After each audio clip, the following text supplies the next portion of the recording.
À Toulouse, Météo France estime que c'est la tempête la plus grave que la France ait connue depuis une cinquantaine d'années.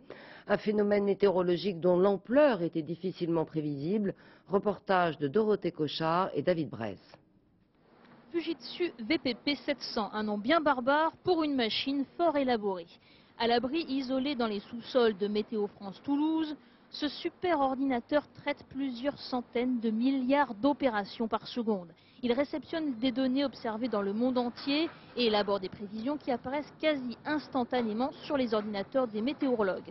Un outil précieux, efficace, mais jamais suffisant. Qui dit prévision dit incertitude. Hein. Si on savait ce qui se passera demain, on ne ferait pas de la prévision, on ferait du pronostic.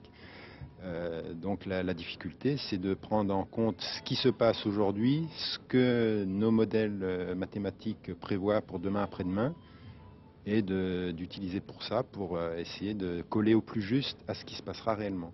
Et les météorologues avaient bien prévu cette tempête d'une rare violence venue d'outre-Atlantique. En revanche, ce qui était quasi impossible à prévoir avec précision, ce sont les mini-tourbillons si dévastateurs qui se sont formés à l'intérieur même de cette dépression.